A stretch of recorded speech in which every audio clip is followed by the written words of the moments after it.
Greetings, Upstanders. Dr. O here, and I got a question for you. Is it woke to not use the R word, which for many people who don't know, the term is retarded? Is this part of Democrats, being part of this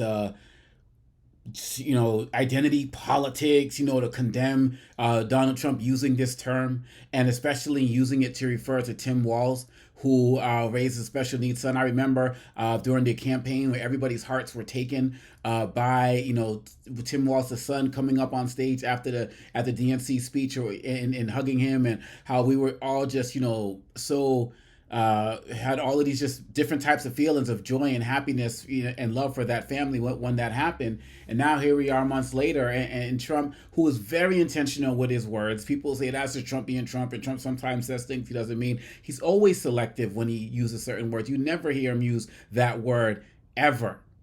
And yeah, you could probably find some random examples of it, and here and there, but he just doesn't do that. And the same way he mocked the journalists, years ago as well. This is who he is. Why are more Americans caring about this? So maybe because it doesn't affect you. When I think about the Indiana State Senator Mike Bohacek, who said that he's not going to support Trump's redistricting plan because of what he said about that term retarded, and Boasek has a child of Down syndrome. I don't know how old the child is, but why is it that we in this country have to get these personal attacks towards us before we start standing up, before we start speaking out?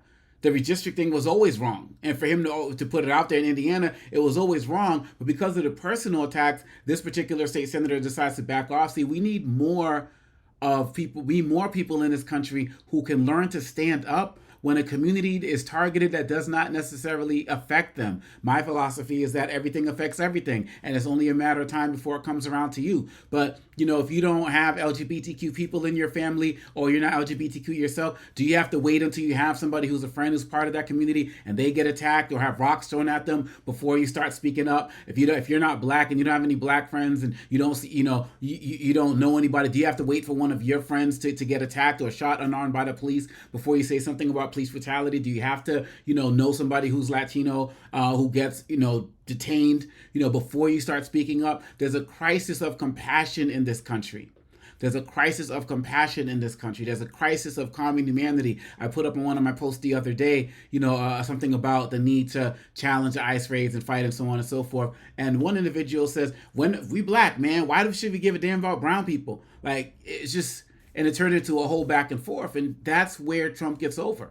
When Trump ran for president, people were asking him about how he runs his businesses, 6 of them that went into bankruptcy. He says he likes to pit people in his boardroom against each other and see who wins. And when I knew that that's what how he rolls, I knew that was what he was going to do to this country. And here we are. And for those of y'all who don't fully understand, how deep the term retarded goes, or the R word, I want to share this PSA with you. Now, there's going to be a bunch of slurs in here from people talking, and it also talks about the R word, just talking about its power. And I want you to watch this and just understand a little bit more of that. It's not acceptable to call me a nigger. It's not acceptable to call me a spick. To call me a chink. To call me a fag. It's not acceptable to call me a kike. It's not acceptable to call me a retard or call yourself or your friends retarded when they do something foolish. The R word is the same as every minority slur. Treat it that way and don't use it. Spread the word to end the word. So as you can see from that term, from that PSA, this is a hurtful term. Now, if you're like me, you probably grew up using the word, or you definitely grew up around people who used the word and didn't really, understand the power of it. But that's the whole point of learning. That's the whole point of growing. My next book is called Trigger Words, and it looks at how, just simple uses of words can trigger people in particular directions, positively, negatively, violently, peacefully. And this is a word that needs to be added to that vocabulary. And Trump knew exactly what he was talking about, and he knew exactly what he was doing when he said it.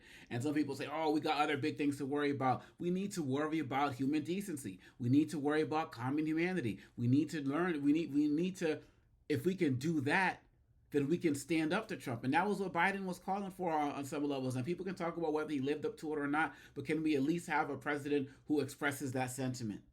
And just because you're not affected by the particular communities that he chooses to disparage, it doesn't mean that you should not speak up. As it has been said, all it takes for evil to prevail is for good-minded people to do nothing. And so this is not something that should just disappear with the news cycle. He's going to use it again. And this is a man who's completely unleashed and unhinged. Look at all of the attacks he's calling women right now, from Piggy, and telling them that they're stupid and telling them to be quiet. And I'm watching White House Corps not saying anything, watching his Republican colleagues not saying anything. I'm seeing his, press secretary, like Caroline Leavitt, justify the abuse, the verbal abuse that he's given towards women. And then he comes out with this, and not to mention his Islamophobic comments about Representative Omar and her job waddling in the air and her probably being here illegally. We can't tolerate this, America. We can't do this. We can't continue to let this go in silence. Your silence is compliance. If you wouldn't say that stuff on the street, if you wouldn't allow somebody to say that about your family member or somebody it has to be the same with this president. And I think it's great that Boacek is, standing up and not voting for Trump, but we need people to challenge him because it's the right thing to do to challenge him.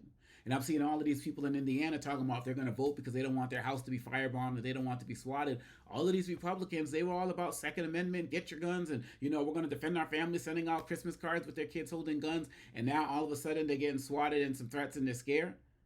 When I see people like Jasmine Crockett and AOC and Maxwell Frost who get the same type of threats still going hard. I see former Republicans like Nicole Wallace, for Deadline White House, who's also been swatted and still speaking truth to power. Like, who are you guys? Are you only, strapping up when it's against Democrats and liberals or people you think that you're not armed, who aren't armed?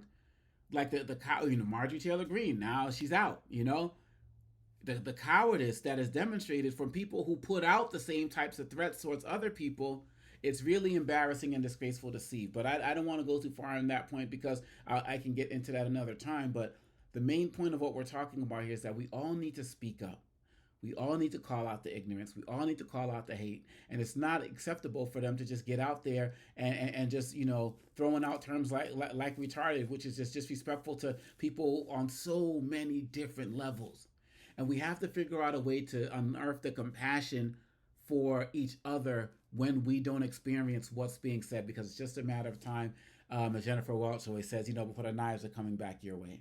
So those are my thoughts. I would love your thoughts on all of this. Hit that like and subscribe button. Let's get to 25,000 subscribers. And remember, y'all, why settle for outstanding when you can be upstanding? We need more upstanders. Too many bystanders out there. Peace.